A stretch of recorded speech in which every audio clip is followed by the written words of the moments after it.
Alright guys, thanks for joining me. Melissa here, Pro-Life Channel. Just real quick before I go to work.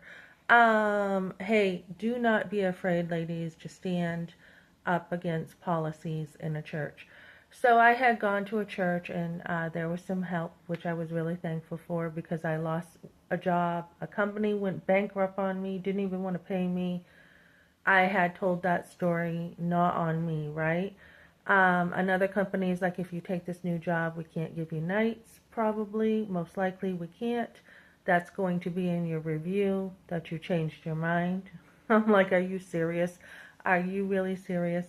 So I took this job. I love this job, and I'm so glad. There's so much potential here.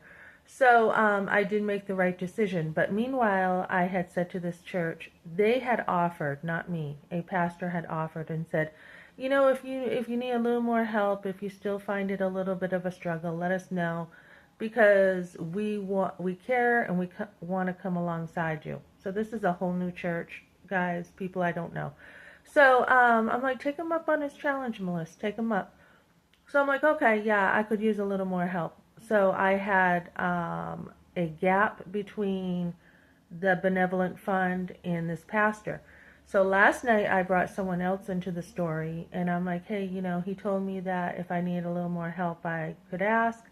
And now I'm hearing you're a big church and you cannot help because you have so many people. It's just numbers, guys. There's always a reason behind it. So she's like, really? She's like, only once? She's like, that doesn't sound right. And I said, I don't know what's going on, but, you know, I'm getting mixed signals here. And she's like, oh, let's talk to the pastor who originally told me he cared. Now, this is what you need to be careful of with churches, guys. Either they are going to use you or you are going to use them, pretty much. Okay? So a lot of churches, and I'm not saying they're all like this. There's a lot of good churches, but there's a lot of churches that have problems. So a lot of churches that are going through things, they are hurting and they want new blood. That's what it is. New blood so that they can change their church and use you to have new blood in their church. I've seen this before. So they just went through a scandal, right? And I'm like, well, I'm going to give them a chance because, you know, I base things on what I think, not what others say. I do listen and I'm like, oh, that doesn't sound really good. And to be careful, but I'm like, I'm going to go in there myself and see what I think. So, right in front of this lady, I said to this pastor, this is what you told me and this is what I'm now hearing. And he backed up on his word. He's like, well, you know, that is the policy. And I'm like, well, you did tell me this. This is what you told me. And he backed out and he lied to me. And I don't put up with that, guys. I just don't. So I'm like, well, this is what you said. And you said, you know, you cared and you wanted to come alongside me. And so he goes, well, I trust what they said. If they said they can't help anymore, then that's the way it is. And she goes, you said your husband left. And I'm like, oh yeah, he left and blah, blah, blah. And so I said, you know, this is just numbers, guys. I said, so you have so many people, so you should be able to help more. Not you have so many people, we can't help you. Because you have so many people, you should help more. And so you want to push, guys. You want to really push. And I said, I'm in the pro-life community. You guys preach about women keeping their babies. What are you doing, right? And I said, communication is the biggest tool in a relationship is communication. So, you know, anybody can give you money, guys. Anybody can do it without love. You have to have communication. And I said, no, I want to sit down with a pastor. And he's like, you haven't sat down with anyone yet? And I'm like, no. You know, how do you meet somebody's needs, guys, if you don't even have a conversation?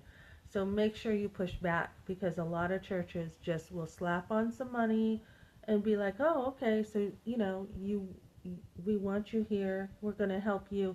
And it's just a way to get you in. I hate to say it, but it's true. And, you know, there should be a balance. We don't want churches that are like, no, we are not going to help at all. You know, we don't support that. If no man works, you know, he doesn't eat. But you don't want a church either who just slaps on money, doesn't get to know you, doesn't find creative ways to work with you. When I raised my kids in a trailer, I found a million ways to do things. You want churches that manage their money well and they find ways to help, not just, oh, let's just put a band-aid on this and take care of it. So guys, as we move into the pro-life movement and we're starting to define it more, we can appreciate churches that do help short term. We appreciate that, but we want the long-term help. And he was kind of rude to me. He's like, what do you need right now? And I'm like, well, there's still this, and this that I need help with. And another guy had told me, you did the right thing, you asked. You got to ask. And so there's nothing wrong with asking, but he was put on the spot, so he got rude with me. And I left. I left. I do not put up with that, guys, and neither should you. So it's not about the money, it's about the principles. If we say we care about people, what are we doing? And we need to look at our processes and say, does this really make sense? Is this working? What else can we do? I mean, the attitude we should have toward moms and other people who are going through things is, what can we do? Not, what do you need? No.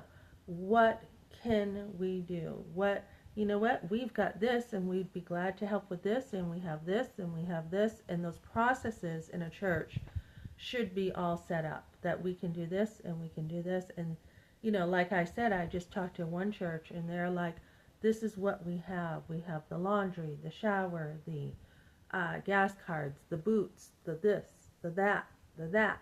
And we should be happy givers, guys. Honestly, we should. When I give to people, I'm not like, well, you know, what do you need? You know, I am not like that. And we need to be very generous, guys, because we are talking about life and death.